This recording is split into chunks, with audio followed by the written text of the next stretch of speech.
You've seen the movies like Snowden and Information Wars, right? In today's digital world, hackers play a big role. But in today's video, we'll be sharing the stories of 10 of the most famous cyber criminals, so make sure to stick till the end. 10. Kevin Mitnick. A big name in American hacking, Kevin Mitnick got his career started when he was just a teen. In 1981, he was charged with stealing computer manuals from Pacific Bell. In 1982, he hacked the North American Defense Command, an achievement that inspired the 1983 film War Games. In 1989, he hacked Digital Equipment Corporation's network and made copies of their software. Because DEC was a big computer manufacturer at that time, this hack put Mitnick on the map of the wanted hackers. He was then later arrested, convicted, and sent to prison. But this didn't stop him, and during his conditional release of not touching the computer again, he hacked Pacific Bell's voicemail systems. Throughout his hacking career, Mitnick never exploited the access and data he obtained through hacking. Rumor even has it that he obtained full control of Pacific Bell's network just to simply prove it could be done. Later, a warrant was issued for his arrest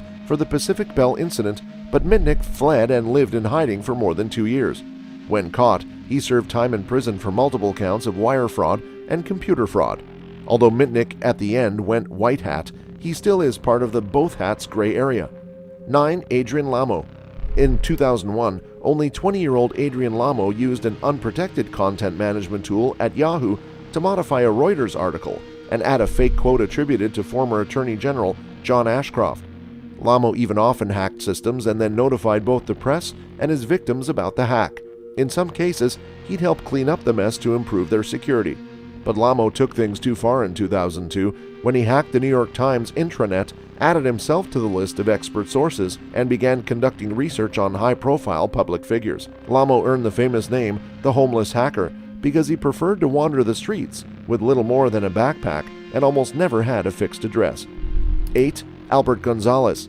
Albert got his start as the troubled pack leader of computer nerds at his Miami high school. He later on became active on criminal on-commerce site shadowcrew.com and was considered one of its best hackers and moderators. At the age of 22, Gonzalez was arrested in New York for debit card fraud related to stealing data from millions of card accounts. To avoid jail time, he became an informant for the Secret Service and helped in indicting several Shadow Crew members. During his time as a paid informant for services, Gonzalez continued his criminal activities. And in one of these crimes, along with a group of accomplices, Gonzalez stole more than 180 million payment card accounts from companies including OfficeMax, Dave & Buster's, and Boston Market.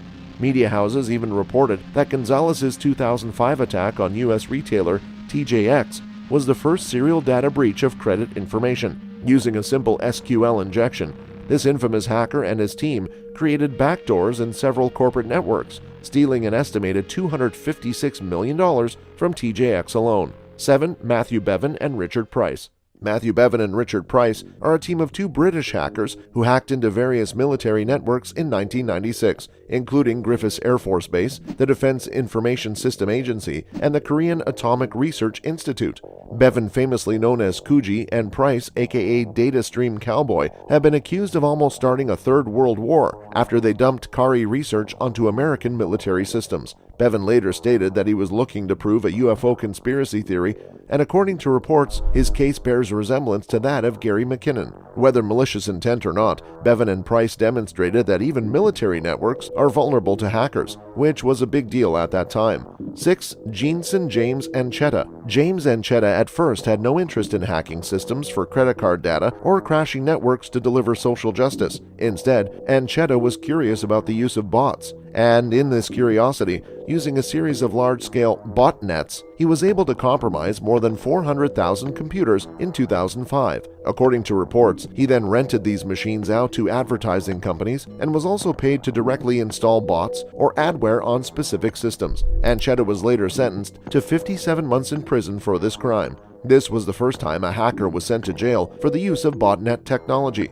5. Michael Kals. In 2000, 15-year-old Michael Kals, also known as Mafia Boy, discovered how to take over networks of these big university computers. He used these universities' combined resources to disrupt Yahoo, which was the #1 search engine at the time. And just within a week from this, he also brought down Dell, eBay, CNN, and Amazon using a distributed denial-of-service attack that overwhelmed corporate servers and caused their websites to crash. Kals's hack questioned the security of data on the internet. If the biggest websites websites in the world valued more $1 billion could be so easily hacked, was any online data safe? 4. Kevin Poulsen. In 1983, 17-year-old Kid Poulsen, using the internet name Dark Dante, hacked into ARPANET, the Pentagon's computer network. Although he was caught really fast, the government decided not to prosecute Poulsen, who was a minor at the time. Instead, he was let off with a warning on this one, but he later continued with his crimes. Poulsen was later arrested and barred from using a computer for 3 years. He has since converted to white hat hacking and journalism, writing about cybersecurity and web-related socio-political causes for Wired, while also writing for his own blogs. 3. Jonathan James.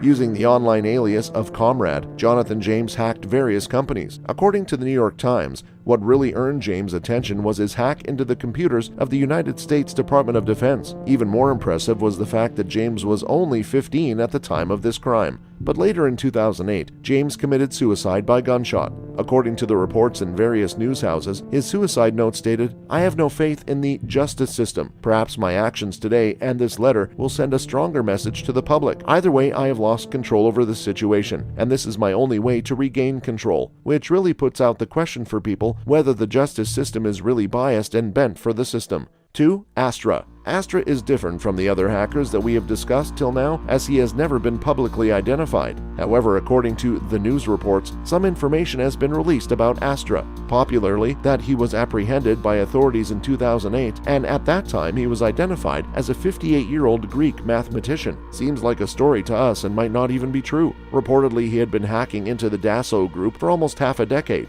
During that time, he stole cutting-edge weapons technology software and data, which he then sold to 250 individuals, or we can say even terrorists, around the world. His hacking cost the Dassault Group $360 million in damages. And even today, no one knows why his complete identity has never been revealed, but the word Astra is a Sanskrit word for weapon. 1. Anonymous. Yes, anonymous. No alias or any record of this hacker even went public. Anonymous got its start in 2003 on 4chan message boards in an unnamed forum. The group is more or less a little organization and was loosely focused on the concept of social justice. For example, in 2008, the group took issue with the Church of Scientology and began disabling their websites, thus negatively impacting their search rankings in Google and overwhelming its fax machines with all-black images. In March 2008, a group of Anons marched past Scientology centers around the world wearing the now famous Guy Fawkes mask. As it has been stated in some reports, while the FBI and other law enforcement agencies have tracked down some of the group's more prolific members, the lack of any real hierarchy makes it almost impossible to identify or eliminate Anonymous as a whole. It can be a group or a single person who is obsessed with the idea of social justice. Some of these top hackers aim to make the world a better place, others to prove UFO theories. Some wanted money and others hoped for fame. All these people played a critical role in the evolution of the internet and cybersecurity. But what are your views about these hackers? Should these hackers be supported in the name of justice, or the actions against them is the right thing by the system? Let us know in the comments below. This is us signing off. Hope you've enjoyed the video. You can drop a like to appreciate our efforts. Also, don't forget to subscribe to the channel and make sure to press the bell icon. We'll see you in the next video. Until then, peace.